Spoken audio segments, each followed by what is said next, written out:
Les damos buenos días a los que están en Argentina y buenas tardes a la gente que se encuentra en España. Muchas gracias por acompañarnos en nombre del Centro Argentino de Ingenieros y del Instituto de la Ingeniería de España. Es una alegría para nosotros comenzar hoy con las actividades entre las dos instituciones. La charla que vamos a compartir hoy se titula Transiciones energéticas, enfoques y perspectivas, marco europeo el caso de España y marco argentino. Los oradores serán el doctor ingeniero de Minas y economista Eloy Álvarez Pellegrí, académico de la Real Academia de Ingeniería de España, y el ingeniero Ernesto Badaraco, socio del CAI. La bio de los dos la pueden encontrar en la página del CAI, ¿sí? Es muchísimo más extensa de todo lo que dije. Y vamos a contar con la moderación de doña Yolanda Moratilla Soria, que es presidenta del Comité de Energía y Recursos Naturales del Instituto, pero lamentablemente por una cuestión personal no podrá ingresar al Zoom, quizás lo haga más tarde, con lo cual el rol de moderador lo va a tomar el presidente del CAI, el ingeniero Pablo Bereziartúa. Le quisiera comentar tres cosas antes de comenzar. Esta charla la van a poder volver a encontrar en el canal de YouTube del CAI, tanto como en el archivo audiovisual, y la presentación que compartirá el doctor Eloy Álvarez Pellegrí también en PDF en la biblioteca del CAI, todo ingresando en cai.org.ar. Al finalizar esta charla recibirán una encuesta que les agradeceríamos mucho se tomen un momento para responderla, nos ayuda a seguir viendo el camino a seguir. Y por último, los invitamos a participar de esta charla dejando sus preguntas y comentarios en el chat por escrito. Al finalizar las exposiciones se compartirá con el público, con nuestro moderador, el ingeniero Pablo Bereziartúa. Dicho esto, y habiendo presentado los oradores, me complace anunciar que la apertura será realizada por el presidente del CAI, el ingeniero Pablo Bereziartúa, y tanto la apertura como el cierre estará a cargo del presidente del Instituto de Ingeniería de España, don José Trigueros Rodrigo. Para comenzar, le doy la palabra al presidente del CAI, Pablo Bereziartúa, por favor. Muchas gracias, Verónica. Muy buenos días a todos, por lo menos desde Buenos Aires. Es para mí un gusto y también es un honor poder hacer la apertura de este evento que para nosotros reviste una importancia particular. Es un evento internacional y en el cual estamos estableciendo un vínculo con el Instituto de Ingenieros de España, que es una institución que para nosotros es relevante porque la consideramos un par de nuestra institución aquí, del Centro Argentino de Ingenieros, y porque creemos que tenemos una enorme cantidad de temas y de posibilidades de llevar adelante actividades, propuestas y en general de lograr aumentar el impacto de la ingeniería en el desarrollo de nuestras sociedades. Creo que el tema que vamos a tratar hoy está claramente en ese marco. La transición energética es hoy uno de los principales temas que enfrentamos y en el cual hay mucha innovación sucediendo ya desde hace varios años y también hacia adelante hay una cuota importante de incertidumbre.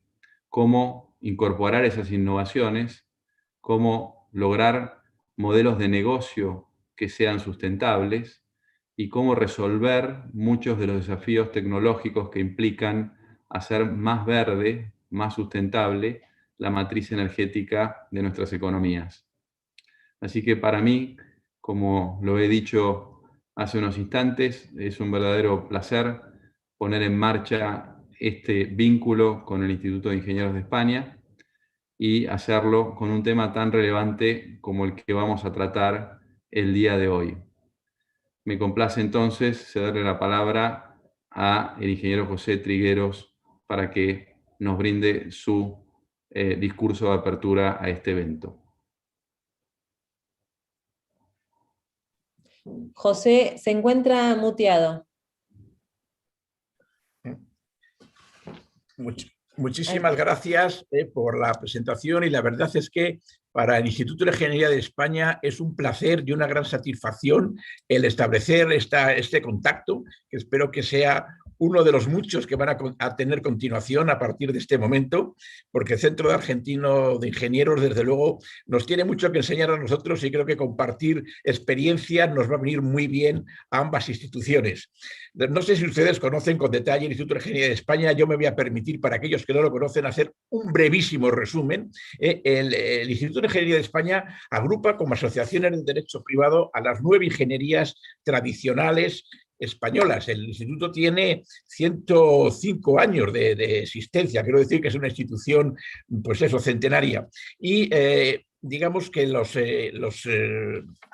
ejes que tiene, las asociaciones que tiene, son ingenieros aeronáuticos, ingenieros agrónomos, ingenieros de caminos, canales y puertos, ingenieros industriales, ingenieros del ICAI, ingenieros de minas, de montes, navales y oceánicos de España y Asociación Española de Ingenieros de Telecomunicación. Digamos que estas ingenierías, además, están luego después complementadas con 21 comités técnicos. O sea, estos 21 comités técnicos verdaderamente es el arma, digamos, técnica del instituto, y es donde pivota toda nuestra acción de ingeniería. Dentro de estas ramas está la ingeniería de digamos, la asociación o el grupo de trabajo de ingeniería industrial, y otra rama es la ingeniería que es la presidencia, que es la energética, que es la presidenta Yolanda Moratilla, que, como ha dicho muy bien la moderadora, en este momento no nos ha podido acompañar. Y la verdad es que el título de la jornada de hoy yo creo que es importantísimo, porque el tema de transición energética, desde el punto de vista europeo, y me imagino que también desde el punto de vista argentino, ahora mismo es fundamental. Saben ustedes que en Europa vamos tendiendo a que sean nulos las emisiones en el año 2050, que no haya ninguna emisión de carbono. Y aparte de eso, ahora contamos, dentro de la pandemia, con el desastre que ha sido la pandemia, pero el tema de la recuperación económica ha permitido que la Unión Europea destine a España, digamos, 140.000 millones de euros, 70.000 millones de euros de subvención directa, otros 70.000 millones de euros, digamos, para promocionar actuaciones y que luego habrá que devolverlas. Esto nos va a permitir el abordar con cierta, digamos, poder económico la recuperación económica de nuestro país. Esta recuperación económica en España la tenemos plantificada en 4 ejes principales. Uno que es la transición ecológica, la transformación digital, cohesión social y territorial y la igualdad de género. Digamos que de estas hay, digamos, luego después 10 palancas y 30 componentes. Una palanca, la palanca tercera, se llama transición energética justa. Entonces esta es, digamos, donde vamos a meter todo, digamos, una parte importante de los recursos económicos dentro de este asunto. Y además, luego después también a su vez hay 30 componentes en los cuales están dotados de una infraestructura económica. Por así decir, por ejemplo, podemos tener, claro, el dinero que se va a destinar a lo que es las energías renovables, es una componente de despliegue e integración de energías renovables de 3.165 millones de euros. Esto es convencido que a lo largo de la exposición del ponente, de Eloy Álvarez, seguro que va a comentar el asunto, con lo cual no me voy a extender mucho, pero sí que hay una cantidad importante de dinero en estos 3.165 millones de euros. A su vez, también tenemos otra cantidad que es en infraestructuras eléctricas, promoción de redes inteligentes y despliegue de flexibilidad de almacenamiento, dotada con 1.365 millones de euros. Quiero decir, y luego después hay un tema muy puntual, ahora mismo muy emergente en el mercado europeo. En España se está iniciando, pero tenemos, digamos, posibilidades de liderar incluso el tema, que es la hoja de ruta del hidrógeno renovable y su integración sectorial. Para esto, la Unión Europea ha apostado fuerte y va a dotar 1.555 millones de euros.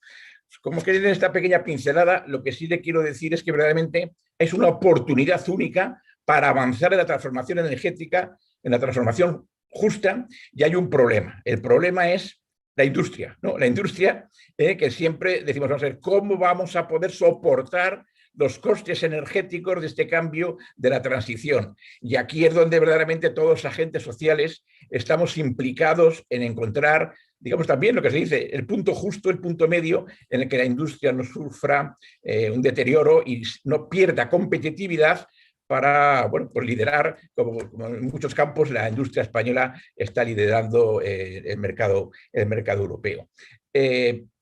También decir que el Instituto de Ingeniería de España tiene la satisfacción de haber ser elegido por el Ministerio de Industria para liderar lo que se llama un pacto de Estado por la industria española. Para tal efecto, se ha hecho un borrador de este pacto de Estado, ha sido presentado hace unos días, unas semanas, acompañado de la ministra de Industria, ha sido presentado a los distintos grupos políticos y esperamos que esto pues, se logre firmar, porque lo que sí que estamos viendo en este campo, como tantos otros, es que 4 años, que es lo que dura una legislatura, no son suficientes para desarrollarla, implementarla. Entonces pensamos que un pacto de Estado puede ser la solución para que quien mande, digamos, por lo menos en un horizonte de 8 o 10 años, podamos continuar con unas políticas fiables. En fin, me podría extender mucho más, no soy el orador, o sea, con lo cual les agradezco la confianza que han tenido en permitirme presentar el acto y ya cedo la palabra al moderador y espero al final de la jornada, pues, de la conferencia, dirigirme a todos ustedes y darles las gracias. Muchísimas gracias por la oportunidad.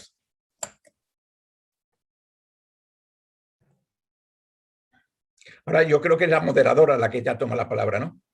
No, bueno, le voy a dar la palabra al doctor ingeniero Eloy Álvarez Pellegrí para que comience su disertación. Muy bien, pues en primer lugar quisiera agradecer al Centro Argentino de Ingenieros, CAI, al Instituto de Ingeniería de España, a los presidentes que tienen la amabilidad de presidir este acto conjunto, que creo que es importante, y para mí como miembro del Grupo de Energía del Instituto de Ingeniería de España, es una satisfacción poder estar además en este primer encuentro de las dos instituciones. Yo he preparado una presentación que trataré de poner ahora unas diapositivas y a ver si consigo hacerlo bien.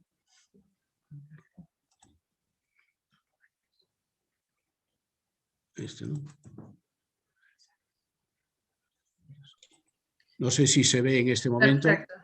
Está perfecto. Ahora presentar. Es un modo presentación. Muy bien. Vale, pues realmente lo que trataré de hacer, a ver si puedo separar un poco esto ahora. Disculpas, Eloy, Sí. tienes la cámara apagada. Ah, perdón. ¿Ahora ya se ve bien? Vale. Perfecto, Pues perfecto. muchísimas gracias de nuevo. Creo que se me ha escuchado la introducción y, como decía, mi idea es tratar una serie de temas, empezando por el concepto de neutralidad climática, hacer una breve reflexión sobre el tema de transiciones energéticas, hablar del marco europeo, porque creo que no podemos entenderlo, tal como ya apuntó el presidente del Instituto de Ingeniería de España, la situación en nuestro país sin entender el marco de una normativa y de directivas europeas. Y luego me referiré a España mencionando algunas pinceladas, algunos temas que espero puedan dar una cierta idea de los planes y objetivos que tenemos en este momento. Y terminaré con una breve reflexión sobre retos y transformaciones. Ahora. Bueno, hay una cosa importante que es que yo creo que desde los informes del IPCC de los años 90 realmente todo el tema de cambio climático ha ido cobrando mayor rigor, mayor fuerza y ha ido influyendo de una forma muy importante en las políticas. Creo que un hito decisivo ha sido el Acuerdo de París de finales del año 2015, porque además es ahí donde se confirman las medidas necesarias para mantener los incrementos medios de temperatura globales por debajo de los 2 grados centígrados. Más recientemente, creo, empieza el concepto de neutralidad climática a cobrar más fuerza. Este concepto de neutralidad climática realmente es muy importante porque, a mi entender, por un lado, pone un horizonte de mediados de este siglo, 2050, para conseguirla, y segundo, hace énfasis en que debemos de construir y absorciones de la atmósfera bien de sumideros naturales o de forma artificial se pudieran llegar a esa neutralidad climática, lo que también se denomina emisiones netas cero. Para ello realmente es vital el tener un desacoplamiento entre el crecimiento económico y las emisiones de gases de efecto invernadero. Y hay una ecuación que es una ecuación importante, que es la denominada ecuación que Doctor, realmente... ¿me escucha? Disculpe que le interrumpa. ¿Puede Sí, apagar la cámara? Porque para apago que... la cámara. Sí, por la conexión a internet. Exacto. Ahí puede ¿Se seguir. escucha mejor? Sí, puede seguir. Bueno, Gracias.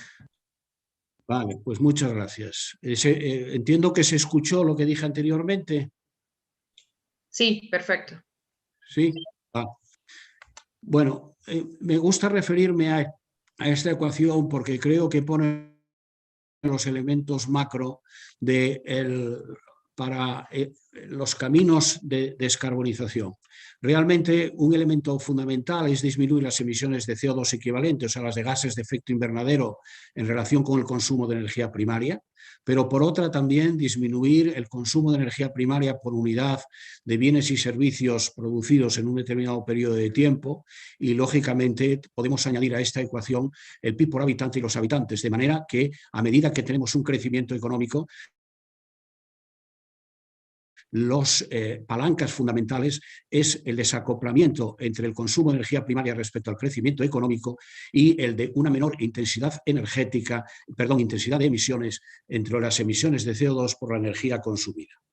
Este creo que es un hecho relevante porque de alguna manera no es fácil disminuir de forma sistemática esto, aunque las experiencias de los últimos 10 años muestran que en Europa esto se está consiguiendo. Otro elemento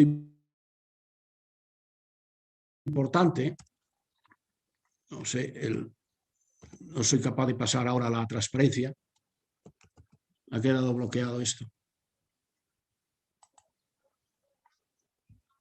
Sí, se ve que el cursor está trabajando. ¿Puedes seguir comentando Vale, mientras...? sí, yo creo que se ve la segunda idea que quería transmitir en esta primera parte de introducción es que realmente todos los sectores deben disminuir emisiones. Este es un gráfico a nivel global y muy rápidamente lo que trataré de mostrar es que si nos fijamos en la línea azul, que se refiere a la disminución de emisiones en el sector energético o en el sistema eléctrico en general, realmente se ve que tiene que disminuir y que es el primero que disminuye y rápidamente. Lo segundo es que el resto de los sectores consumidores de energía, sea la industria, el transporte, los edificios, tienen también que disminuir las emisiones, aunque se ve que la pendiente de las disminuciones es más lenta que en el sector energético y eléctrico y que, en cualquier caso, empiezan a disminuir de una forma significativa en 1 o 2 décadas de tiempo. Hay un importante libro para mí de Backlack Smith sobre las transiciones energéticas que estudia en muchos países las transiciones desde el siglo XIX, incluso de finales del XVIII. Y analizando esas evoluciones de los países, representa cómo las energías primarias han ido variando en la madera, etcétera. Y realmente pongo este gráfico aquí porque trata de mostrar cómo históricamente las transiciones no han seguido un comportamiento lineal. Si bien es cierto que allí no había objetivos concretos como los tenemos ahora de descarbonización, ni una búsqueda de una neutralidad climática a 30 años vista a una generación más adelante. Hechos estos apuntes, ¿cuál es el marco europeo?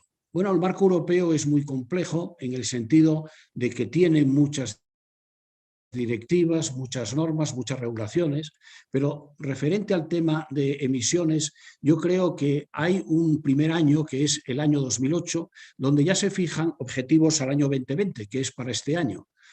También, 3 años después, hay una hoja de ruta que crea la Comisión Europea, los servicios de estudios hacia una economía baja en carbono.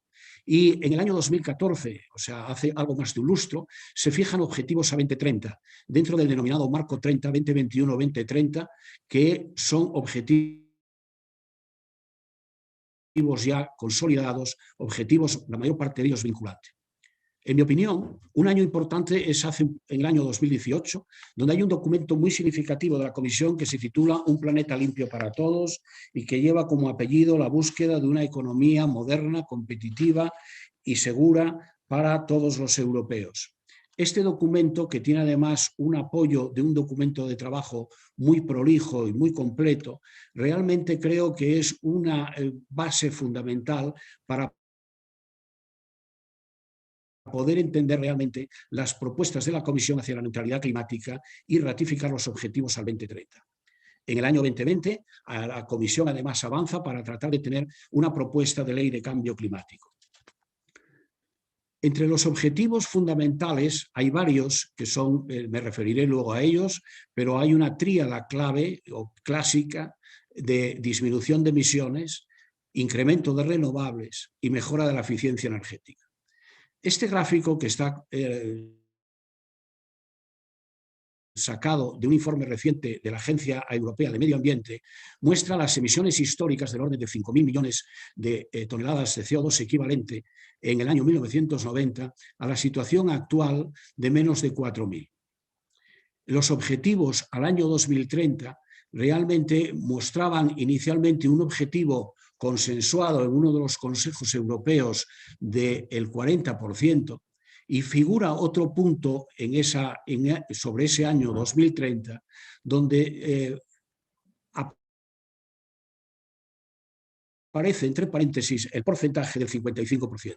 Bueno, ¿qué significa esto? Significa que si miramos al extremo del año 2050, donde la Unión Europea espera tener como emisiones gruesas o no netas del orden de que sean solo un 90% de las actuales, disminuir un 90%, entre un 80 y un 90% de las actuales, se ve que si trazamos una línea imaginaria entre el año 2020 y el año 2050, con el objetivo del año 2030 del 40%, no sería posible estar en la senda de disminución hacia una neutralidad climática. De ahí, en mi opinión, que la Comisión Europea y la Unión Europea yo creo que está ya ratificado el acuerdo de conseguir a nivel europeo en el año 2030 una disminución de emisiones del 55%. Esto para mí es importante porque muestra que si los objetivos ya eran ambiciosos, todavía lo serán más para tratar de estar en esta senda de la neutralidad climática, y de ahí la importancia de los objetivos a largo plazo. En todo ello, el marco europeo recalca la importancia de la eficiencia energética, del despliegue de renovables, pero ha ido incorporando otros conceptos y otras ideas relativos a sectores que no son solo el eléctrico o el energético, lo que se refiere a la movilidad, a la industria competitiva y a la economía circular, a la necesidad de mejorar las infraestructuras e interconexiones, a la bioeconomía y sumideros naturales de carbono, y la Comisión contempla que las emisiones restantes se deberían de hacer con la captura y el almacenamiento de CO2, pero como se ve es el último punto, diríamos el último recurso. En este marco europeo, España tiene ya un arsenal, diría yo, o un conjunto de instrumentos regulatorios de diferente nivel legislativo. Comenzó con un marco estratégico de energía y clima en abril de 2019, con una propuesta de ley de cambio climático, el Plan Nacional Integrado de Energía, Clima y la Estrategia de Transición Justa. La Ley de Cambio Climático y Transición Energética ha pasado ya por el Congreso en un borrador.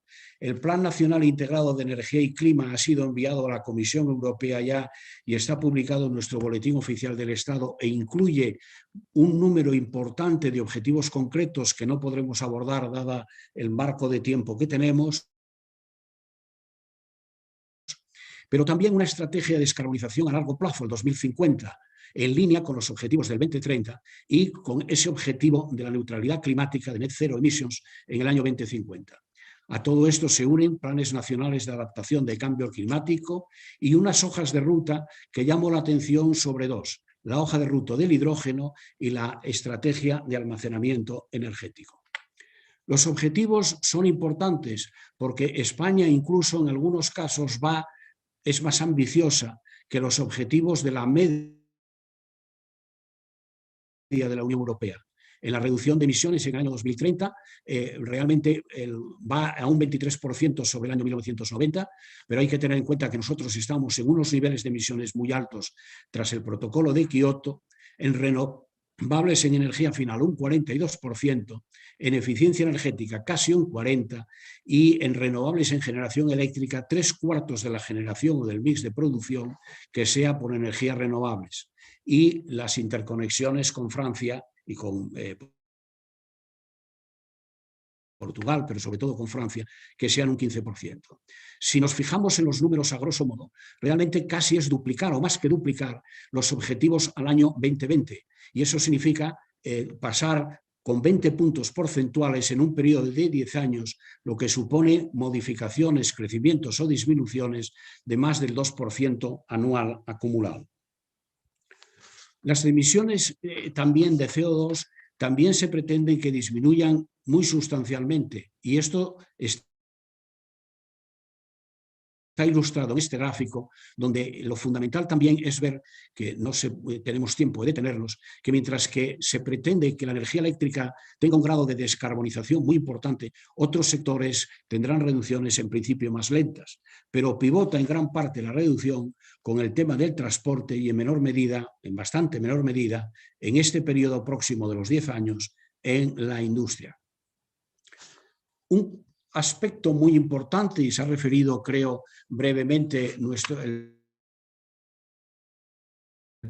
presidente del Instituto de Ingeniería de España, son los objetivos realmente en renovables y relacionados con el sector eléctrico, mencionados por él y relacionados también con las subvenciones o las ayudas, el dinero que provenga de la Unión Europea en el Plan de Resiliencia y Transformación de la economía europea y española. Llamo la atención sobre este gráfico para que se vea cómo en 10 años, a pesar de que nosotros tenemos ahora una situación donde no tenemos déficit de potencia de base, la generación eléctrica en su conjunto pasaría de 112 gigas a 161. La eólica pasaría casi de 30 a 50. La solar fotovoltaica, adviértase que se multiplica prácticamente por 3 en un periodo de 10 años. Y otros aspectos a señalar son que en el 2030 se espera que no haya centrales de carbón, de hecho se están desmantelando una gran parte de ellas, y que los ciclos combinados de gas de los cuales teníamos exceso de capacidad se mantengan sin nuevas instalaciones. También se espera que la capacidad nuclear disminuya y que empiece a disminuir básicamente en el entorno de la década del año 2030. Otros aspectos importantes del Plan Nacional Integrado de Energía y Clima, que es una obligación presentar por parte de los países miembros de la Comisión de la Unión Europea a la Comisión Europea, es objetivos en otros sectores, dado que, como he tratado de reflejar al principio, todos los sectores económicos, industriales, de transporte, de edificios, etcétera, tienen que disminuir las emisiones. Y en nuestro Plan Nacional Integrado de Energía y Clima hay una reducción de 27 millones de toneladas de CO2 equivalente, un 33% respecto al nivel del 2021, que se espera conseguir con cambios modales y sobre todo el plan hace énfasis en la electrificación, buscando un objetivo indicativo de unos 5 millones de vehículos eléctricos en el 2030 y con biocarburantes avanzados. Recordemos que España tenía el objetivo de un 10% de biocarburantes en el año 2020. Creo que estamos en menos de la mitad y aquí el debate ha sido en incorporar biocarburantes que sean sostenibles. Pero en cualquier caso, también se espera lograr un importante crecimiento en ese campo. Otro campo de actuación son los edificios. donde yo creo que el énfasis en un país que tiene un parque de viviendas en general con unos años de antigüedad importantes, de más de 10, 15, 20 años de vida útil, digamos, o de existencia, realmente el énfasis estará en la rehabilitación, del que se espera también que se cree empleo e industria o empresas auxiliares, y un énfasis de nuevo en la electrificación con bombas de calor. Y en eficiencia energética también se intenta mejorar la eficiencia energética de una forma importante, con crecimientos del 3,5% anual. La intensidad energética y la eficiencia energética es siempre un reto donde, así como los objetivos en disminución de emisiones o en penetración de renovables en general, puede decirse que se consiguen, en la intensidad energética, por lo menos a nivel de Europa, no han sido conseguidos como se esperaba. En España, en el año 20, sí, y en parte debido a la disminución de la caída de la demanda. Y la industria, que realmente, como se ve, tiene un esfuerzo modesto y que se espera que la mayor ambición sea el 2030, 2050, y donde la ingeniería, la tecnología, las técnicas realmente tienen mucho que decir junto con la I+D. Una pincelada respecto al tema de la hoja de ruta al 2050. En este gráfico se trata de ilustrar las emisiones totales del año 2015 respecto a las que tendríamos que tener o las que deberíamos de tener en el año 2050. Ya se ve que hay una disminución, que es una disminución muy fuerte, con pendientes pronunciadas y además que aplica a todos los sectores. Por tanto, realmente es un reto importante, los objetivos son muy ambiciosos y realmente los diferentes sectores se espera que contribuyan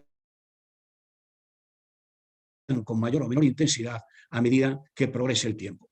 Esta figura también trata de reflejar la relevancia de la coherencia, al menos en los planes, hojas de ruta, etcétera, entre el Plan Nacional Integrado de Energía y Clima, cuyo horizonte temporal es a 2030, y el horizonte a más largo plazo del año 2050. Termino ya con unas reflexiones personales sobre retos y transformaciones. En estas pinceladas necesariamente incompletas, a mí me parece que al año 2030 los primeros frentes, por así decirlo, en los que se va a abatir la descarbonización son el sistema eléctrico, el transporte por carretera y los edificios. Y en el sistema eléctrico es donde se va a incidir primero, fundamentalmente también porque en ese proceso que se espera de electrificación progresiva necesitamos un sistema eléctrico con muy bajas emisiones de CO2 o, como defienden algunos, descarbonizado. Para mí, un segundo elemento es el papel del gas natural. El carbón ya vemos que prácticamente desaparece en esta década en la que estamos, pero seguirá el gas natural, no solo como energía final, sino también como energía que va a soportar los ciclos combinados y también en gran parte como energía de respaldo, acompañada por la estrategia de almacenamiento que pivotará en las centrales de bombeo reversibles y también en el almacenamiento eléctrico, en el que se esperan disminuciones de costes y progresos significativos, sobre todo en el entorno de algunas subestaciones y de las centrales de energía eólica o de generación eólica.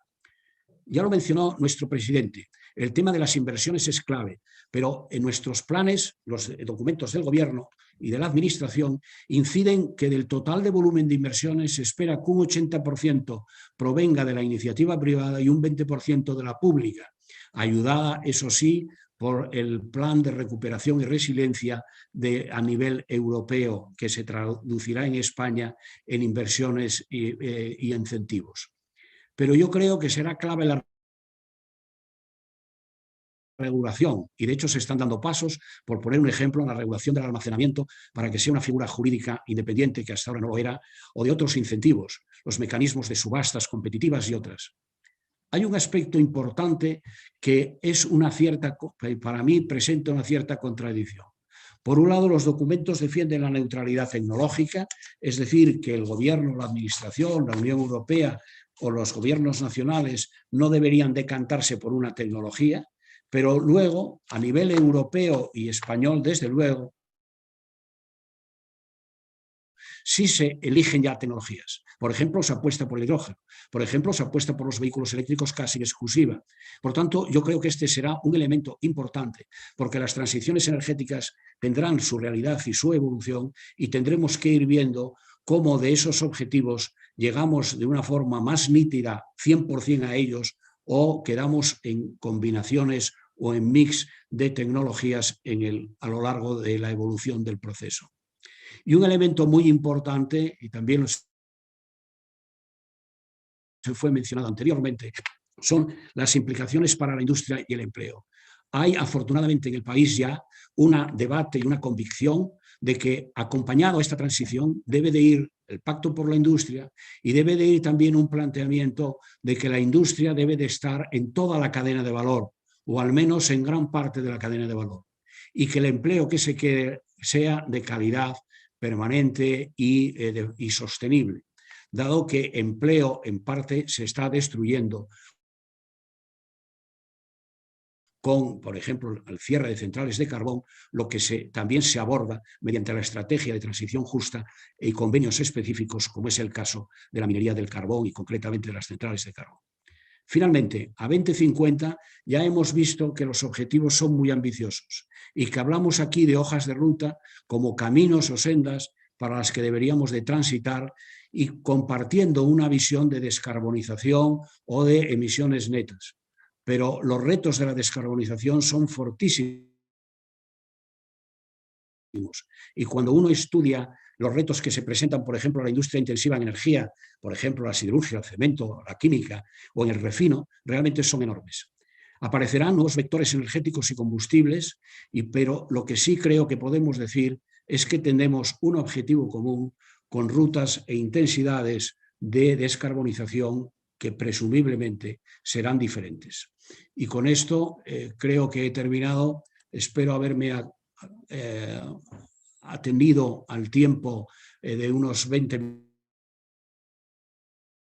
minutos aproximadamente, y estoy a disposición de los presidentes y de la moderación de esta sesión, agradeciendo de nuevo el privilegio que para mí supone dirigirme a la audiencia de los ingenieros en Argentina y de los ingenieros en España. Muchas gracias. Bueno, Eloy, muchísimas gracias. Le damos paso ahora al ingeniero Ernesto Badaraco para que comience su exposición. Ernesto.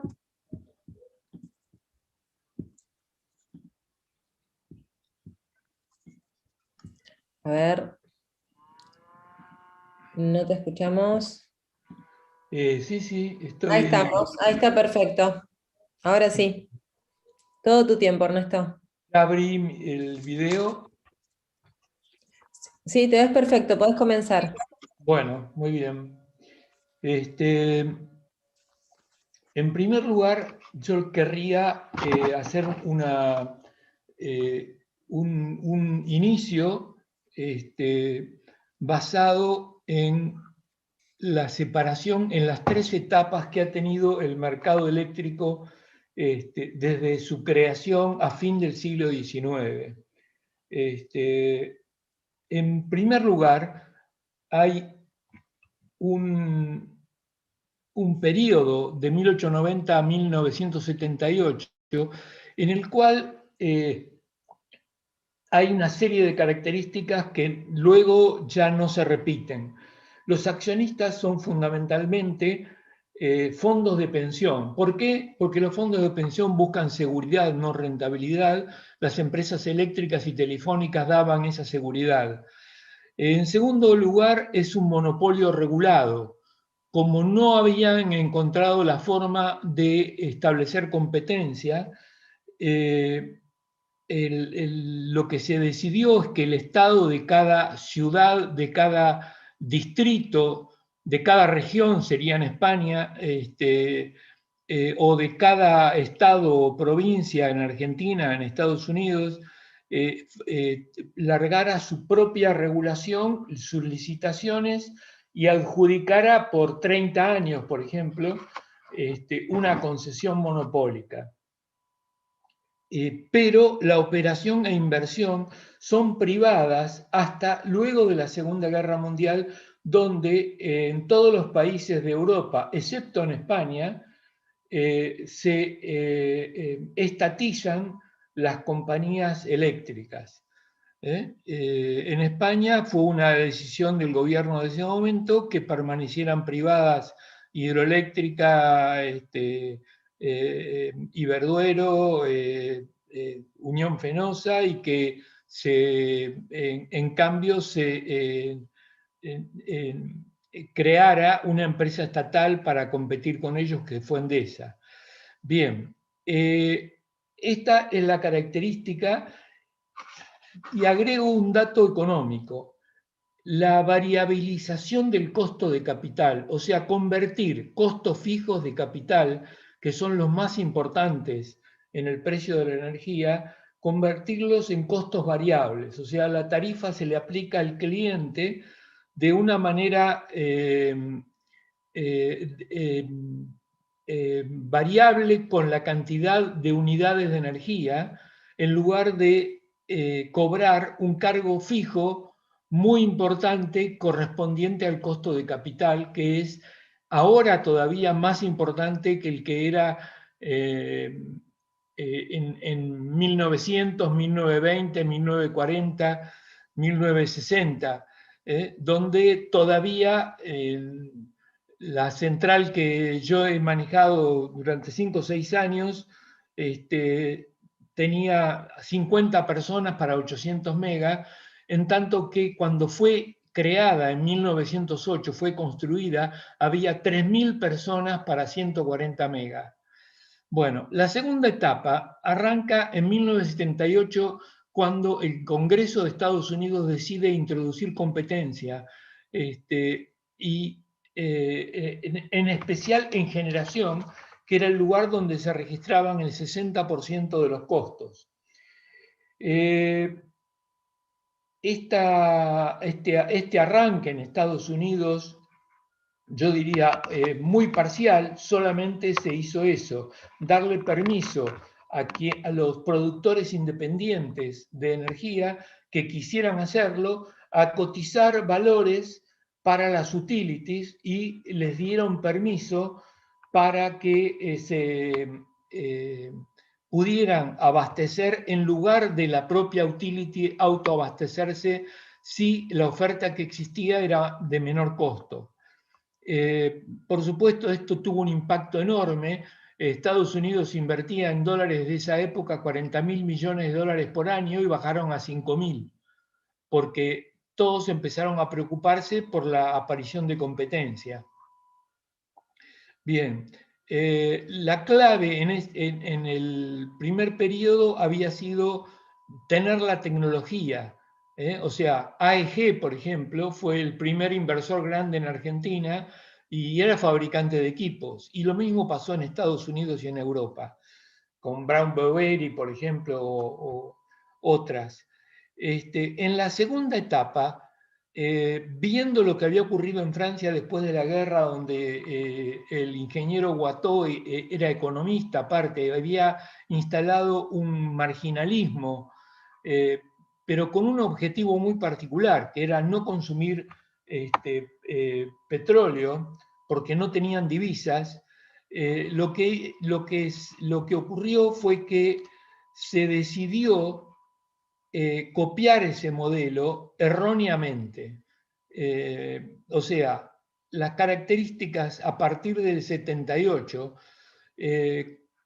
comienzan a visualizarse en el año 85 en Chile, en el año 88 en Inglaterra, en el año 91 en Argentina, y luego se extienden por decenas de países en todo el mundo el mecanismo de desintegrar verticalmente en la cadena de valor. O sea, tener un tramo para la producción de combustibles, un tramo para la generación, un tramo para el transporte eléctrico, otro tramo que es en cada caso una empresa distinta para la distribución. Eso permitió, por supuesto, introducir competencia en la generación. En el caso argentino, no lo voy a nombrar ahora, si queda tiempo al final lo comento, también permitió establecer competencia en distribución, lo cual es un caso muy interesante que lamentablemente está abandonado transitoriamente en este momento. Pero reitero, ¿cuál fue el error mayor? El error mayor es haber copiado el marginalismo con costos marginales de corto plazo del modelo francés y no haber hecho caso a la gente del Banco Mundial que solicitaba que trabajáramos con costos marginales de largo plazo. O sea, formar precios haciendo contratos a 20 años. ¿Por qué? Y porque en un negocio totalmente dominado por el costo de capital, o sea, donde los demás costos son irrelevantes prácticamente, y 80, porque incluso el combustible, que en nuestro caso es gas o fue el oil antes, primero hay que explorar, encontrar el yacimiento, ponerlo en marcha y empezar a vender. Cuando se hizo eso, la mayor parte de la inversión está hecha. El gas sigue saliendo solo, excepto ahora con los nuevos gases no convencionales de shale, que hay que renovar las perforaciones y la fractura prácticamente cada 2 años para que el gas se mantenga surgiendo. Bueno, ese marginalismo de corto plazo llevó a obligar a las generadoras a tener concurrencia obligatoria a un solo mercado establecido por el gobierno y formular sus precios hora por hora. Pero al mismo tiempo, como es un mercado que necesita una reserva muy grande por periodos de baja hidraulicidad o por periodos de mantenimiento de rutina o forzado en las máquinas, eso permitía que pasara lo que pasó, por ejemplo, en la telefonía chilena, donde al privatizarla decidieron empezar por solo privatizar la llamada de larga distancia, y lo que ocurrió es que, por supuesto, uno tenía que comunicarse con la operadora, le pedía una llamada a Japón o a Nueva York, y le decía, bueno, quisiera hablar con tal número, y la operadora le decía, ¿con qué compañía? Y uno le decía, ¿se escucha bien en todas? Sí. Entonces deme la más barata. A la semana siguiente bajaban todas las demás el precio, y en 3 meses el gobierno se vio obligado, no lo había pensado, no lo tenía en cuenta, se vio obligado a poner no un techo, sino un piso de precios, porque quebraban todas las compañías. Esto mismo ocurrió en Argentina, lo vivimos con tasas de retorno del 0, -1 o máximo 2% en los generadores. La energía, eso sí, costaba $23 el megawatt hora, pero las compañías no podían ganar dinero porque en cuanto intentaban levantar el precio quedaban fuera de servicio. Y lo que ocurría entonces es que cuando se descomponía una máquina en Inglaterra, por ejemplo, o en California en el año 2001, cuando hubo un problema de falta de oferta que llevó a pérdidas de $22.000 millones a las 3 más grandes utilities de California, que tuvo que absorber el gobierno de California, lo que ocurrió es que dejó de haber inversiones, y nuevamente el primero en salir adelante en el mundo fue Chile, que estableció un mecanismo obligatorio de contratación para las distribuidoras. O sea, las distribuidoras no podían recibir más la energía todos los días al precio formado en el mercado spot, sino que estaban obligadas a contratar a largo plazo y con entrega recién a los 4 años para que el mercado fuera contestable. O sea, el mercado contestable, en términos del economista William Baumol, es un mercado en el cual no hay costo de ingreso, pero tampoco de salida. Y eso es lo que ocurre cuando un contrato es a 20 años y para entregar dentro de 4. Porque uno construye la central, entra en competencia, y si gana la licitación, construye la central. Y cuando construye la central, sabe que va a tener el ingreso al precio establecido durante 20 años, que es el periodo de amortización, y luego, el día que tenga que irse, si no tuviera más renovación del contrato, ya ha amortizado, ha recuperado totalmente la inversión con la tasa de retorno que había planificado. Bueno, además de este error en el marginalismo, yo diría que el resto fue muy productivo, bajó los precios en muchos países. Acuérdense de Margaret Thatcher anunciando que cada cliente iba a poder elegir su proveedor, cosa que en España ocurre ahora actualmente, porque si bien usan la misma red, yo tengo un hijo viviendo en España que ha cambiado 3 veces de proveedor ya.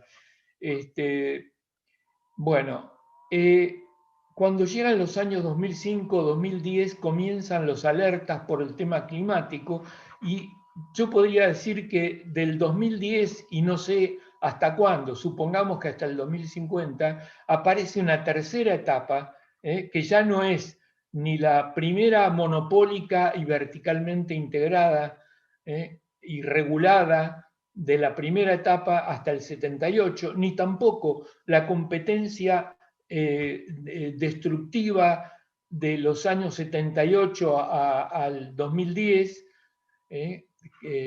Pongo 2010 porque fue el año en que Inglaterra, que había sido líder en eso, abandona el sistema.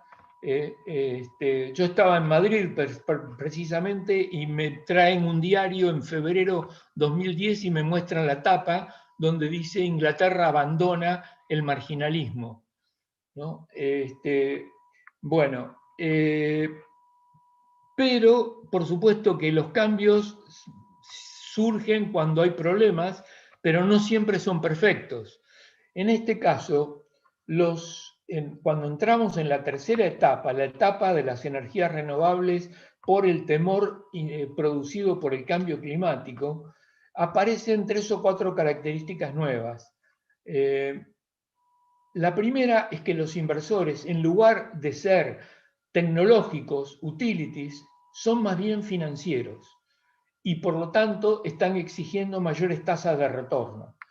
Los gobiernos, para apoyar la instalación de centrales sin emisiones de efecto invernadero, sin emisiones de CO2, comienzan a licitar con un mecanismo de precio distinto para cada tecnología, ¿no? La energía eólica, por ejemplo, o la solar, o la geotérmica en California,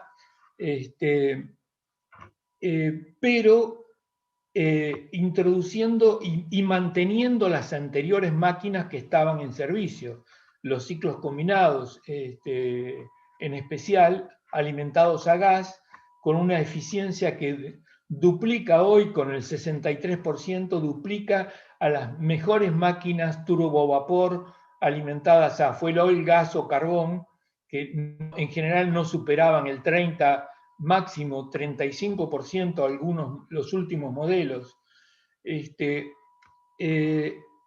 Aparte hay con ese hecho de diferentes mecanismos de formación de precios, surgen externalidades económicas, surgen una cantidad enorme de externalidades. ¿Por qué? Porque primero están las anteriores. La primera externalidad que hay que tener en cuenta es que las emisiones de CO2 son una externalidad que tiene un costo que, bueno, el premio Nobel de Economía William Nordhaus, el padre de la economía ambiental, estima que es de $40 la tonelada, pero hay quienes están pidiendo en este momento en Europa $90 la tonelada de carbón para un carbon tax, ¿no? Pero de cualquier manera, si se cobrara ese carbon tax, representaría más o menos 25 o 30 dólares por megawatt hora. Y si se cobraran los 40 que pide William Nordhaus, no serían más de $12 el megawatt hora. Comparado con El tema de la interrupción aleatoria de las energías renovables, que necesitan, por otro lado, el doble o el triple de potencia instalada, porque como tienen un factor de uso que en el caso solar, por lo menos en Argentina, no supera el 20% en la mayor parte del país, excepto en el norte, que es un desierto donde llegamos al 35% de factor de uso. Pero igual, para una demanda que tiene un factor de uso de 70 u 80%, especialmente la parte industrial, es necesario multiplicar la potencia. Es un tema que habitualmente no se comenta. También esta interrupción aleatoria requiere almacenamiento para que haya transferencia inmediata y evitar la caída del sistema. O sea, la estabilidad del sistema está en riesgo. Y está en riesgo también porque los lugares donde la eólica y solar es muy rentable son lugares que están a 2.000 kilómetros del centro de consumo, que es el Gran Buenos Aires y el litoral. Entonces, aparte de tener almacenamiento, hay que tener backup térmico, ¿no? Aparte, hay un problema de extensión de líneas que por ahora no pagan esas compañías, que además tienen subsidios, y entonces el problema es que el país entero, cuando un proyecto contando todos los costos no es rentable, el país entero pierde rentabilidad, ¿no? Y el crecimiento del PBI baja. O sea, hemos introducido, como es el de la energía eléctrica, y lo estamos llevando a una situación de falta de rentabilidad. Frente a eso, nosotros en los años 90 y 2000 tratamos de enfrentar esos problemas de la etapa 1 y 2 acumulados, o sea, las emisiones de carbón en el caso de la generación térmica y las externalidades que acabo de mencionar en el caso de las renovables, estableciendo una serie de instituciones. Como me queda poco tiempo, las voy a mencionar nada más. Yo he enviado 9 documentos que tratan estos temas y puedo enviarles algunos más a los que estén interesados. No tengo ningún problema, tanto enviarlos a España como a las personas que estén escuchando acá en Argentina. Una agencia de planeamiento a largo plazo, que el ejemplo mejor que conozco es el de la Agencia del Estado de Nueva York, una norma para el cambio de normas. Estos dos tienen en común, estas dos instituciones tienen en común que la metodología americana es colgar en Internet, antes lo repartían en papel, pero ahora lo cuelgan en Internet, la propuesta de cambio de norma, y hay 3 meses para responder fundamentando por qué uno quiere agregar algo, cambiar algo o eliminar algo. Sigo, el Consejo de Confiabilidad, que es también una institución americana y que no existe en Argentina, que surgió en el año 60 en Nueva York, cuando hubo un apagón de 2 días seguidos.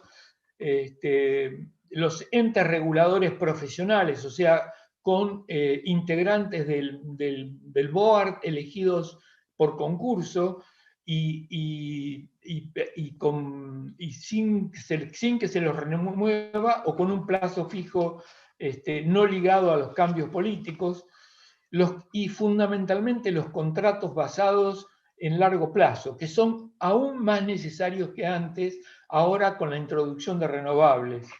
Los mercados contestables es otra institución clave, que es lo que antes comentaba de que en la licitación se obliga a entregar recién a los 4 años para que no solamente los operadores que están presentes en el mercado en ese momento, sino también todos aquellos que pueden hacer una garantía bancaria y ponerse a construir la central puedan competir, con lo cual la competencia es abierta.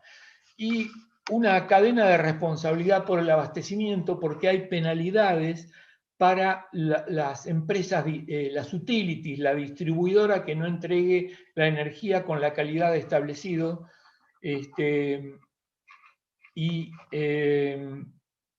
Esa cadena de responsabilidad por el abastecimiento está limitada en Argentina y en muchos otros lados a la distribuidora. Nuestro punto de vista es que, teniendo en cuenta las externalidades y la falta de confiabilidad que pueden surgir con las energías renovables y la multiplicación por 4 de la red eléctrica, en Argentina, en España, que tiene 40 o 50 mil kilómetros de líneas de alta tensión para un territorio que es de 500 mil kilómetros cuadrados y no de 3 millones, es distinto. Pero acá es muy grave, y en Brasil pasa lo mismo, y en Estados Unidos pasa lo mismo.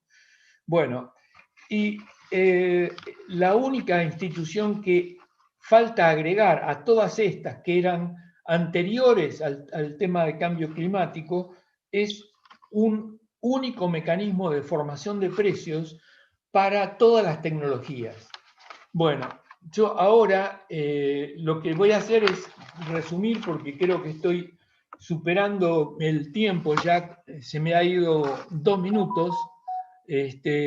Entonces, nuestra recomendación para esta tercera etapa, para la introducción creciente de energías renovables, es fundamentalmente dar libertad.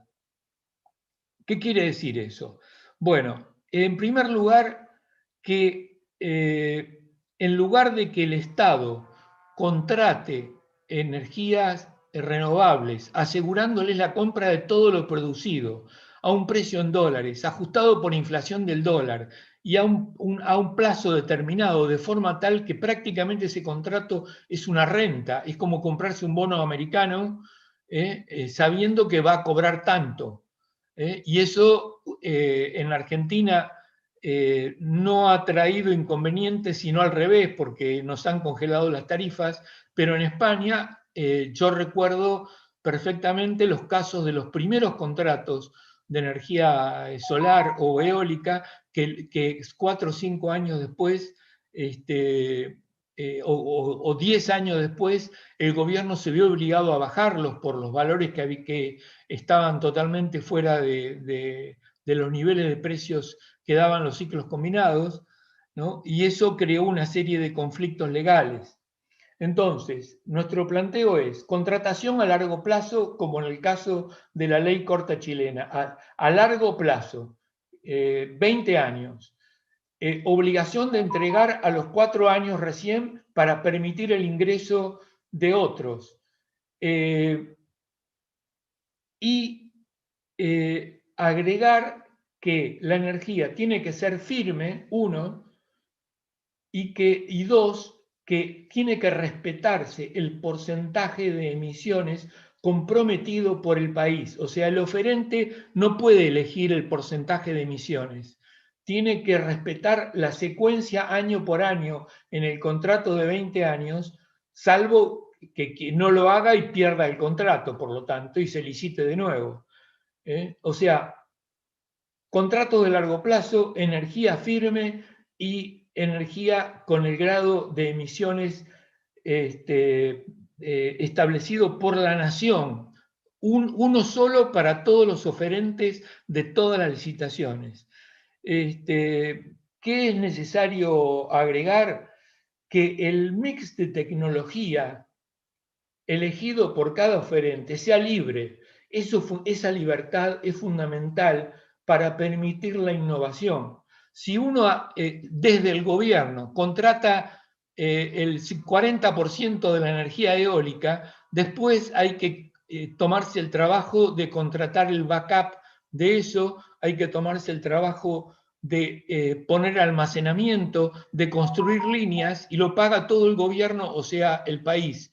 Si en cambio en la licitación el oferente está obligado a presentar energía firme, ¿no? Y a 20 años, y respetar la cantidad de emisiones, y tiene un mix de tecnologías, él sabrá si va a usar energía de las mareas, si va a usar energía de las olas como ocurre en el norte de Inglaterra, si va a utilizar solar, eólica, si va a combinar solar y eólica con hidráulica, como era el caso que en un momento dado trabajamos durante 3 años aquí hasta la crisis del 2001, para hacer una central de 450 mega eólicos combinada con una hidroeléctrica, y con eso levantábamos la rentabilidad de las dos centrales, además de darle un factor de uso mucho más alto. O sea, hacíamos más rentables los activos.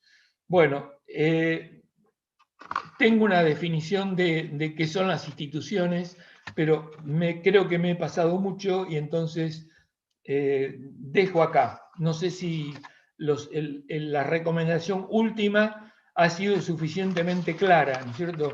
Los contratos, la energía y potencia firmes, emisiones decrecientes y libertad para un mix de tecnologías y para que se asocien entre más de un proveedor, y también para introducir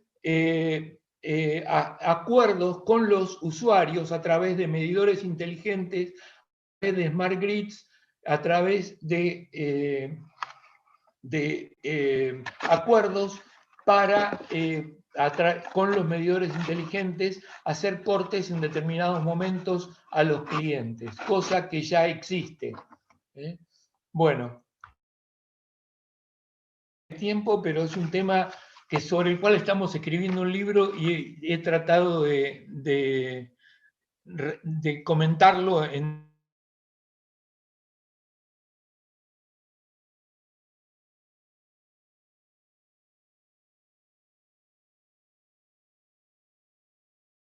Hola, se fue justamente, lo perdimos. Bueno, ahora va a ingresar, justo viene el momento de las preguntas, Pablo, y luego el cierre por José Trigueros, así que Eloy está, podemos comenzar con Eloy mientras se vuelve a conectar Ernesto. Bueno, cómo no. Bueno, creo que hemos tenido dos excelentes presentaciones y además muy complementarias. Me parece que Eloy ha dado una visión muy abarcativa de cuál es la situación en España dentro del marco europeo, cuáles son los desafíos y dónde están muchos de los instrumentos que España y algunos a nivel de Europa empiezan a cumplir un rol para enfrentar esos desafíos. Yo voy a leer acá algunas de las preguntas que hemos recibido inicialmente para Eloy. Una primera pregunta es ¿cómo se compatibiliza la ley de cambio climático de España con este conjunto de expectativas que has presentado? Y luego la misma persona considera que la has empezado a responder en la misma presentación la pregunta, y la complementa con qué metodologías utilizar para optimizar la matriz energética nacional.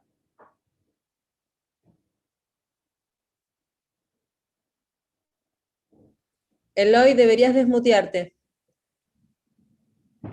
Y Ernesto ya está en la sala. Presidente, hubo un momento donde la intervención tuya se cortó. Entiendo que la pregunta es cómo se compatibiliza la ley de cambio climático con otras medidas regulatorias, ¿no? Y qué metodología utilizar en cuanto a planificación. Exactamente. Gracias. Bueno, la ley de cambio climático, según las últimas noticias que tengo, está en una fase ya final de aprobación. Hubo un borrador ya de hace más de un año, pero ahora ha pasado ya por la aprobación del Congreso y queda la aprobación del Senado. Es un sistema de 2 cámaras y tiene que ser aprobado en este caso también por el Senado por ser ley. La ley de cambio climático en realidad no fija de su lectura salvo 3 objetivos fundamentales referentes a la disminución de emisiones, penetración de renovables y eficiencia energética e interconexiones. Luego, para otros sectores o subsectores, no fija objetivos concretos cuantificados. Por ejemplo, no fija cuántos centrales de fotovoltaica o de solar termoeléctrica o de eólica tiene que haber. Tampoco indica algunas cifras que yo he citado, como por ejemplo el número de millones de vehículos eléctricos que se espera en el horizonte 2030. ¿De dónde salen estas cifras? Salen de lo que es el denominado Plan Nacional Integrado de Energía y Clima, que es un plan que, cogiendo, digamos, las consecuencias del Acuerdo de París y como régimen de buen gobierno, todos los países miembros de la Unión Europea tienen que enviar a Bruselas para su revisión, y en este sí que se identifican con 5 parámetros o 5 principios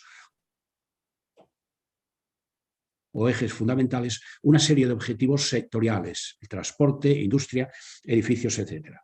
Estos objetivos, en realidad, son objetivos que la mayor parte de ellos, ya digo, salvo estos objetivos macro fundamentales de la tríada de eficiencia, renovables, disminución de emisiones, realmente no son vinculantes. ¿Cuáles son los instrumentos que se están manejando? En mi opinión, es fundamentalmente las hojas de ruta o los escenarios o estas estrategias a largo plazo que tratan de dar orientación a todos los agentes, sean los inversores, la propia administración, las empresas, etcétera, para que operen con esa administración, quiere que se cumplan y, por tanto, va a ir poniendo mecanismos al respecto. Sectorialmente, no me quiero extender mucho más, cuando hay, por ejemplo, un deseo o un objetivo de multiplicar por 3 o 4 la energía fotovoltaica, los mecanismos que se han discutido son los de subastas competitivas, ¿no? Bien por precio, etcétera. Por otra parte, hay mecanismos de mercado, bien el mercado spot, bien los mercados a plazo, que se están tratando de promover y que se están firmando, como pueden ser los PPAs, que tratan de dar estabilidad a las inversiones que se realicen. De manera que, desde el punto de vista, ya terminando la última pregunta, o tratando de contestar a la última pregunta, en cuanto a planificación, desde la liberalización de los sectores eléctricos y de gas, nosotros no tenemos una planificación vinculante como sector energético en su conjunto. Sí hay una planificación, digamos, más vinculante de las infraestructuras básicas de transporte eléctrico y de gas que promueven o que proponen los operadores energéticos, sea Red Eléctrica, sea Enagas, a la administración, y que eso sí son vinculantes y por tanto da un marco que trata de resolver los problemas que el compañero que ha intervenido ahora pues estaba mostrando, sobre todo en países de mayor dimensión geográfica. Dicho eso, por tanto, no hay una metodología, lo que sí común, o no hay una planificación vinculante, pero cada sector utiliza sus planificaciones con modelos matemáticos o modelos diferentes a la hora de prever la demanda, pongamos, de gas o de electricidad, etc. O sea que eso no excluye que haya herramientas, métodos, modelos que cada sector o subsector utilice.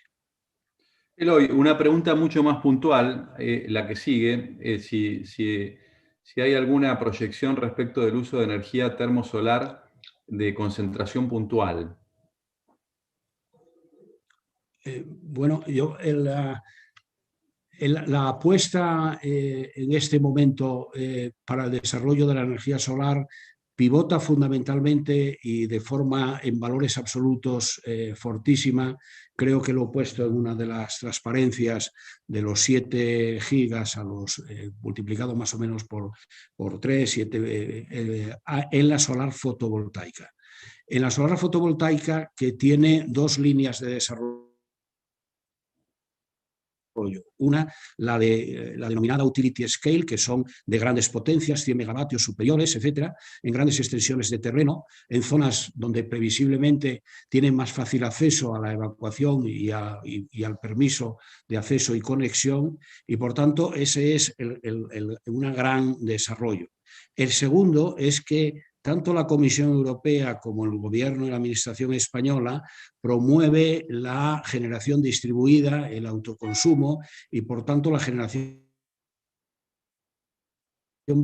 fotovoltaica en el sector terciario y privado particular, es decir, residencias individuales. También tenemos una potencia instalada en energía solar térmica, que, digamos, tendrá también su desarrollo y cuyo argumento fundamental me parece a mí ahora, por los defensores de esta tecnología, que radica en la capacidad de almacenamiento de sales fundidas y, por tanto, en dar mayor estabilidad a la generación intermitente solar. Por tanto, es una generación que, contrariamente a la fotovoltaica, donde cuando no hay radiación solar no hay producción y, por tanto, tenemos bastantes horas sin producción, la solar térmica combina en realidad una generación convencional de vapor y un almacenamiento con sales fundidas. Es previsible que esta tecnología, de acuerdo con los planes también o las indicaciones del Plan Nacional Integrado de Energía y Clima, también se espera que aumente, creo que son del orden de unos 2.000 megavatios, es casi que duplique su potencia instalada. Una siguiente pregunta es sobre hidroeléctrica, que pareciera no tener mucha importancia. Sin embargo, quien pregunta dice que en España hay un gran número de embalses que podrían desarrollar hidroeléctrica y además si se está considerando la posibilidad de utilizar esos embalses para la generación mediante rebombeo con energía solar fotovoltaica flotante. La generación hidráulica de gran potencia, no la mini hidráulica, pero en general ha estado relativamente estabilizada durante bastantes años en la potencia instalada, creo que son del orden de 16 gigavatios. De esa potencia instalada hay una parte significativa que son centrales de bombeo reversible. No tenemos demasiadas y España tiene potencial de nuevas centrales, de nuevos embalses y de nuevas centrales hidráulicas. Hay un tema que creo yo que ha retenido o no ha facilitado la expansión de este tipo de energía, que son las implicaciones medioambientales desde el punto de vista de lo social o de la ocupación de terrenos por los embalses y demás. Sin embargo, yo creo que ahora se está decantando una opinión, un consenso muy claro de que el almacenamiento de energía y de energía eléctrica es clave, porque sin almacenamiento de energía eléctrica va a ser difícil asumir todo el conjunto de generación distribuida por todo el territorio en eólica y solar por todo el país. Y si bien está claro que se apuesta también por el almacenamiento de energía eléctrica tal cual, sí se está poniendo cada vez más de manifiesto que para realmente tener un sistema más seguro será necesario el desarrollo de energía hidráulica de bombeo y de bombeo reversible. Por tanto, yo barrunto, creo que este tema cobrará fuerza de nuevo porque va a ser una necesidad técnica a futuro importante. A otro punto sigue la siguiente pregunta, que es el de la formación, el de la capacitación de ingenieros y de profesionales, si se están llevando adelante planes en ese sentido para que acompañen este cambio. Bueno, yo creo que en la formación de la ingeniería vivimos una situación de adaptación cuasi permanente a las nuevas necesidades de la sociedad y de la industria y de la energía, ¿no? Puedo decir que de la lectura del proyecto de ley de cambio climático claramente hay un artículo que se refiere a que es necesario acompasar la transición ecológica y la transición energética por una adaptación de la formación. Y yo creo que la adaptación de la formación cobrará mayor importancia, no solo por las técnicas propias de nuevas tecnologías, pensemos en el hidrógeno, pensemos en el almacenamiento eléctrico, que se estudia en las escuelas, pero que yo creo que tendrán tendrá que reforzarse, ¿no? Necesariamente, y de igual manera que en España, creo yo, que con el desarrollo de las renovables se ha creado formación, técnicos y empresas con mucha experiencia en energía eólica, en energía fotovoltaica, y de hecho el país es uno de los exportadores de tecnología en servicios y en equipos. Creo yo que esa ruta que se ha iniciado se reforzará con nuevos conocimientos y nuevas asignaturas y nuevos temas a futuro. Desde un punto de vista macro o legislativo, la propia ley contempla que hay que adaptar también el conocimiento, lógicamente, de la formación de la ingeniería y de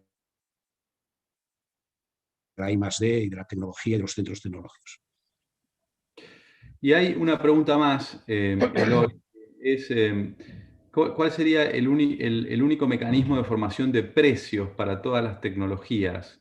Y si considerás que sigue siendo vigente usar el precio nivelado de energía como factor de comparación. Es una pregunta delicada, vamos, y por tanto trataré de que la respuesta sea lo más ajustada posible. Yo creo que Europa ha ido desarrollando unos mercados organizados de energía o unos exchange, o en el caso nuestro, los operadores del mercado eléctrico, que tienen, digamos, mercados en electricidad y en gas, el OME, OMIE, BIPGAS en España, que tienen un ámbito de la península ibérica y que tienen, digamos, cotización de precios no solo para el mercado spot hora, mercados primarios, spot, sino también para mercados secundarios de energía eléctrica, pero también se ha ido desarrollando con volumen creciente los mercados a plazo. Por otra parte, yo creo que ha habido un desarrollo significativo de los mercados a plazo ligados a nuevas inversiones en renovables con el fin de dar seguridad, o dicho con un anglicismo, bancabilidad, o sea, que sean financiables tipo Project Finance o por terceros esos proyectos. Y luego yo creo que hay otro elemento que está en parte en debate, aunque parece que va teniendo, por lo que yo sé, una vía de salida, es la remuneración a las energías de generación, digamos, de respaldo, ¿no? Que concretamente en España quedarán fundamentalmente las térmicas de gas de ciclo combinado, que además tienen una capacidad de respuesta rápida de menos de 15 minutos y por tanto pueden responder a la regulación de una forma bastante eficiente y rápida. Por tanto, ¿cómo remunerar a estas centrales cuando el precio de la energía spot o a corto plazo ha caído muchísimo en los últimos años, si bien en los últimos días está subiendo de nuevo al tener una fijación por precios marginales y fijar los precios, las tecnologías, digamos, que entran últimas, como pueden ser en ocasiones las de gas? En definitiva, tratando de contestar, yo creo que habrá también mecanismos complementarios de mecanismos de remuneración de capacidad, que por otra parte están también, digamos, reconocidos en parte en Europa y también en mercados internacionales, como por ejemplo puede ser el PJM. Hay una combinación de un mercado spot muy importante con combinación de mecanismos de capacidad. Aquí, por tanto, parece que la filosofía, digamos, conceptual de los energy only markets parece, a mí me da la impresión, y es una opinión personal, que va a ser complementada con mecanismos de capacidad o de garantía de capacidad, o en el pasado aquí llamábamos también de garantía de potencia. Te hago, Eloy, una última pregunta antes de pasar a Ernesto Badraco. Yo formo parte desde hace un tiempo del directorio del EIT Climate Kick, que es un instituto de innovación del clima europeo.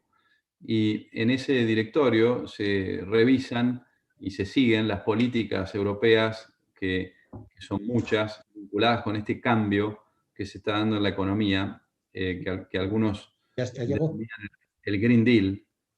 Y como parte de eso han habido varios compromisos. Y en particular en julio del año pasado, Madrid firmó un compromiso de descarbonización muy significativo, del cual participó el Instituto Climate Kick, y que tiene como horizonte temporal el 2030.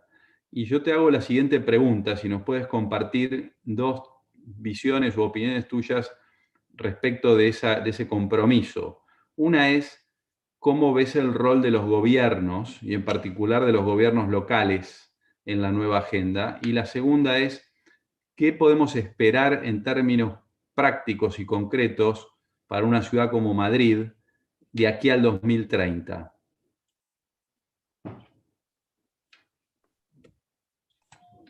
Bueno, presidente, creo que las preguntas van aumentando en dificultad, pero trataré de contestar. Yo, una opinión, aunque sea breve, lo sé que sí, son sí, temas... no, es una cierta ironía, pero en el mejor tono posible. No, realmente el papel de lo local, ¿no? Creo que es decisivo por varias razones. Primero, porque en esta visión de futuro de la descarbonización no creo que se conciba en su visión de conjunto si no tiene un papel el consumidor activo, ¿no? El consumidor activo. Y el consumidor activo está cerca de lo local, está cerca, en nuestro caso, de los ayuntamientos, está cerca de las ciudades. Segundo, no se puede conseguir una descarbonización, por ejemplo, del transporte, entiendo yo, solo con el cambio de energías alternativas, sustituyendo los combustibles, digamos, más tradicionales progresivamente por GLP, por gas natural, por electricidad, etc. Y para eso realmente los ayuntamientos tienen mucho que decir y las entidades locales. De hecho, la propia ley de cambio climático contempla que las ciudades que tengan más de 50.000 habitantes deben de implementar zonas de baja emisiones en el centro de la ciudad, o sea, hacer zonas peatonales, etc. No se concibe tampoco que se pueda llegar a una descarbonización en el transporte si el peso de la bicicleta, del propio caminar, o sea, utilizar nuestros propios medios para desplazarnos en el entorno cercano. Y eso tiene que ver con lo local. De ahí que realmente incluso haya asociaciones de ciudades y de municipios que estén por la sostenibilidad y que traten de implementar medidas. O sea, que creo que es importante y que irá más, tanto desde el punto de vista social, político, como técnicamente, porque creo que será un complemento necesario. Y luego, ¿qué podemos esperar a una ciudad como Madrid? Bueno, yo recientemente participé dentro de la Real Academia de Ingeniería en la entrega de premios a premios de movilidad sostenible, y uno de los premios que se dio fue, por un lado, al Ayuntamiento de Madrid, porque ha puesto en marcha unas apps que permiten facilitar las modalidades de transporte disponibles, y creo que aquí, más que la regulación que obligue, está en que los ayuntamientos traten de tomar iniciativas para mejorar la modalidad en el transporte, nuevos medios de transporte, el transporte público y las energías alternativas. Complemento esto diciendo que otro de los premios fue a la ciudad de Logroño, que haya diseñado partes de su ciudad libres de emisiones, en el sentido de que son peatonales o de que el aparcamiento y el tráfico de automóvil está reducido. Espero haber contestado, Pablo, a tus preguntas, o a las preguntas del público. Ampliamente esta y las anteriores. Antes de cederle la palabra al presidente José Trigueros para que haga el cierre, quisiera formularle una o dos preguntas breves a Ernesto Badaraco. La primera es, el día de antes de ayer tuvimos en el Centro Argentino de Ingenieros un evento digital con el profesor Daniel Esti de la Universidad de Yale. Y en ese evento, uno de los temas que él explicó y que conversamos fue un cambio de protagonismo muy importante del sector privado, viendo empresas, por ejemplo Tesla, que hoy tienen una evaluación de mercado altísima y que son actores de innovación muy importantes. Entonces yo lo que quisiera preguntarle a Ernesto, que tiene una segunda pregunta asociada a esa, es cómo ve él esos actores privados, tal vez en el contexto de un país como la Argentina. Y la segunda pregunta, buscando también que sean breves, porque estamos sobre el horario que hemos acordado, la segunda pregunta es, ¿alguna reflexión tuya, Ernesto, que has dado muchísimos elementos de cómo ha evolucionado y cómo hay que pensar hacia adelante el mercado de la energía? ¿Alguna consideración tuya sobre la dimensión federal de la Argentina para llevar adelante estas políticas? Yo sé que son preguntas amplias las dos, la del sector privado y la dimensión federal. Te pido una respuesta sucinta.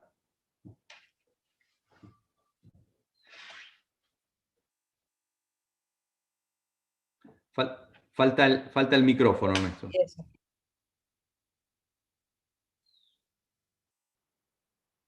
Ernesto, estás muteado.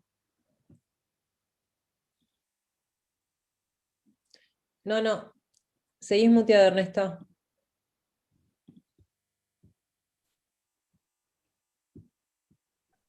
A ver. Abajo a la izquierda debería figurar el micrófono.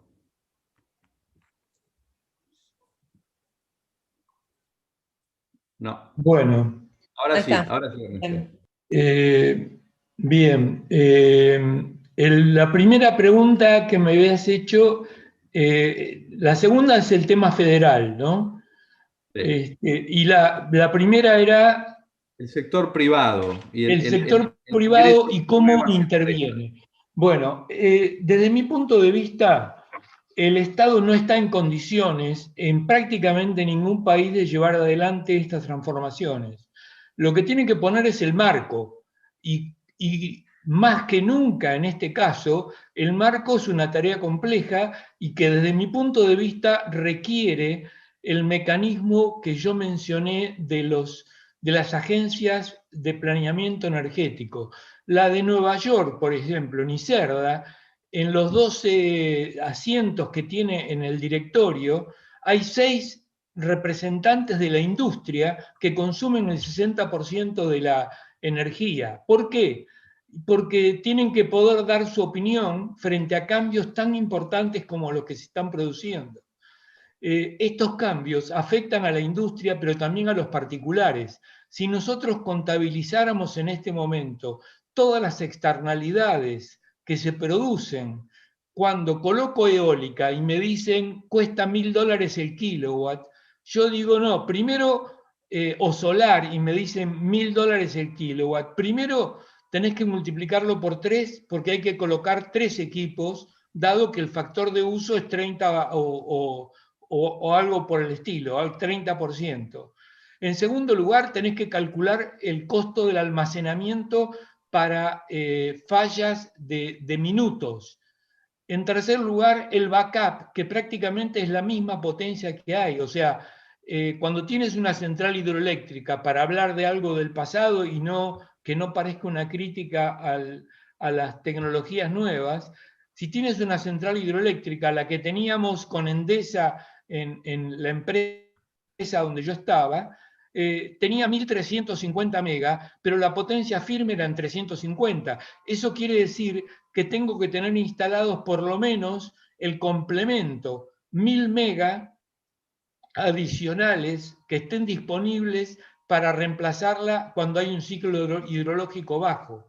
Bueno, ¿qué es lo que ocurre? Que eso podría no ser así si hay libertad para que entre los operadores del mercado, y muchos operadores del mercado, tengan libertad para acordar entre ellos, por ejemplo, reservas cruzadas. O sea, yo te aseguro hasta 500 megas de reserva y tú me aseguras tanto, ¿no? Y no estar manejado eso únicamente por un operador estatal. ¿Por qué? Y porque yo estoy seguro que el operador privado va a buscar cómo minimizar los costos, porque está maximizando su ganancia para un precio que surgió de una licitación en competencia y a largo plazo. Entonces, vuelvo a cómo termino diciendo lo que dije antes.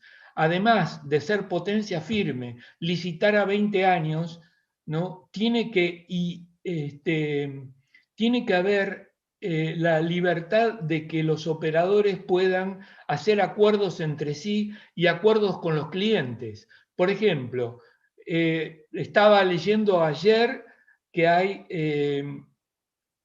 los automóviles están viendo eléctricos con baterías cada vez más grandes, con lo cual de pronto cargan una vez cada 3 días, ¿no? Y entonces, ¿qué ocurre? Que el día que cargan están tomando de la red, por ejemplo, 15 kilowatts, 10 kilowatts, 20 kilowatts.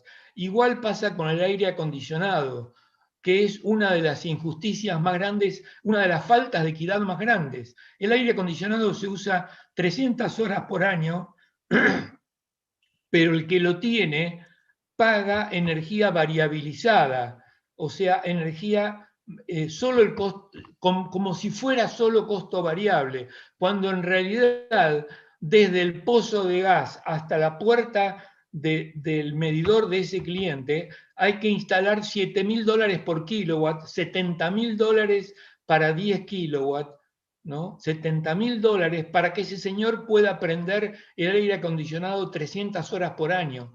Nada más, no 8.700, 300. Si hubiera que cobrarle el costo real, ese señor estaría pagando 10 veces lo que paga ahora, ¿no? Con respecto al último punto, ¿qué puede hacer el Estado en esto? Bueno, el Estado tiene que empezar a discutir cuáles son las cosas que se pueden permitir y cuáles no. Por ejemplo, antes se habló recién del tema de la generación distribuida.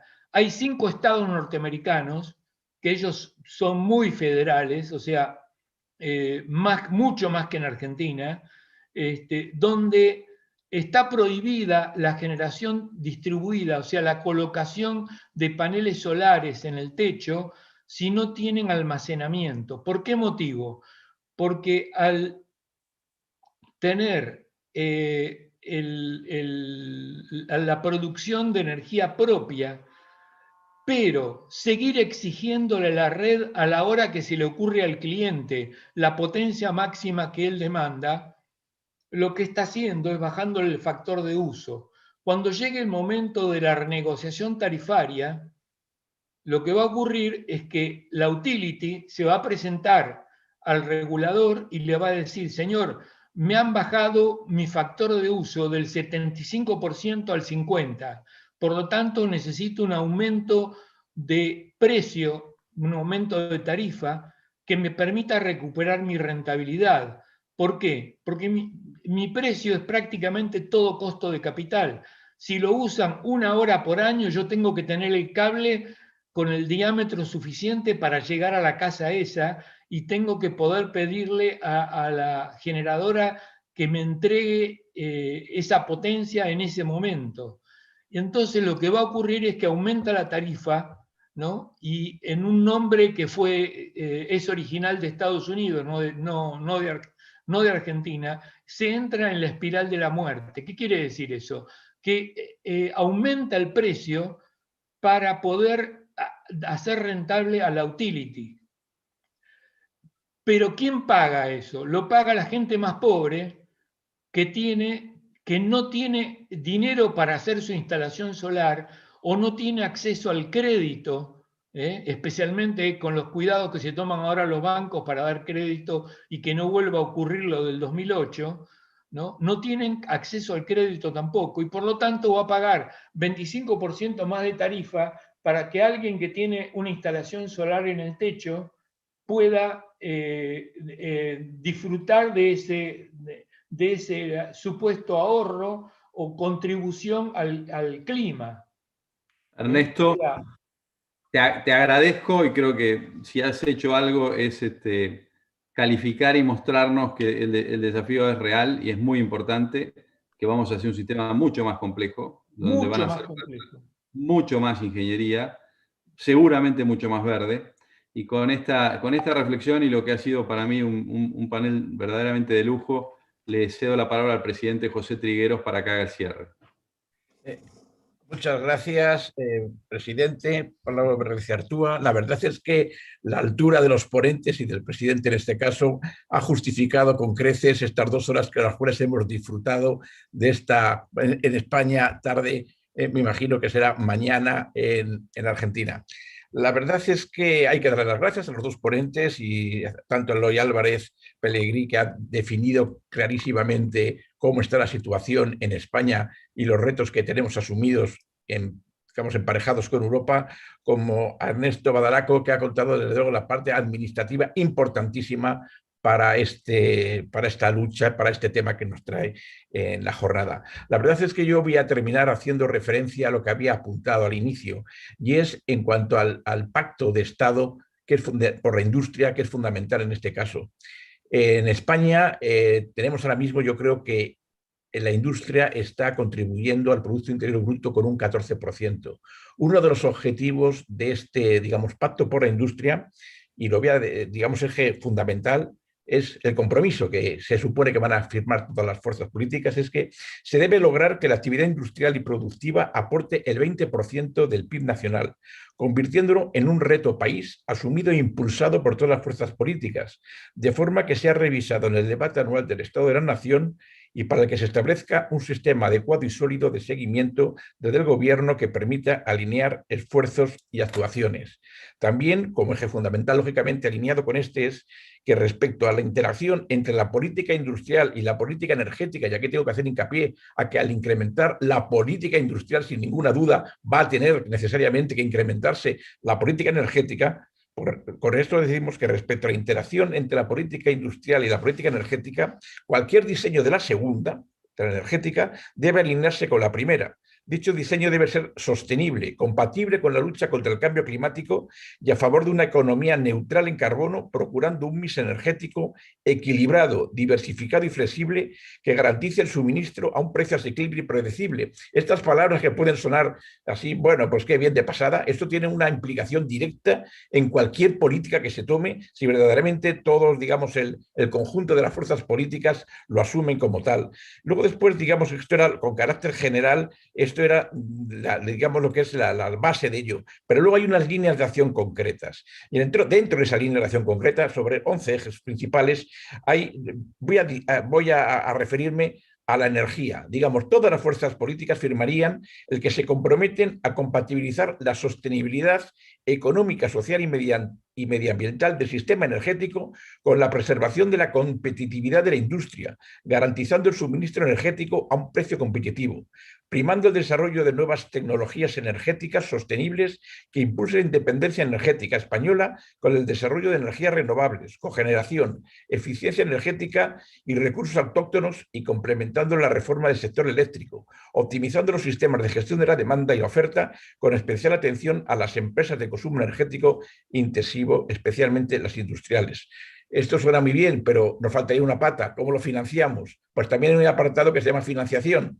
Dice, nos comprometemos a mejorar y diversificar la financiación empresarial, en especial para aquellas empresas con mayores dificultades para financiarse, impulsando la financiación no bancaria, los mercados alternativos de valores de renta fija y renta variable y sus instrumentos de capital riesgo, reservando un papel esencial a la labor del ICO, que es, vamos, el Instituto de Crédito Oficial, y al Sistema Español de Garantía Recíproca, haciendo especial hincapié en la reducción de la morosidad de los cobros y mejorando la fiscalidad de las inversiones industriales y tecnológicas.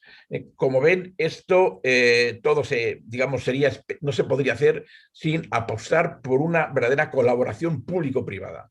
Pero la colaboración público-privada parte, sin ninguna duda, por las bases de la público. Y es de verdad este pacto de Estado por la industria el que nos puede llevar a conseguir parte de lo que hemos estado hablando aquí, el mix energético idóneo para desarrollarnos en el futuro, y teniendo en cuenta que ya no estamos en la fase de lucha contra el cambio climático. Ahora estamos en la fase de adaptación al cambio climático.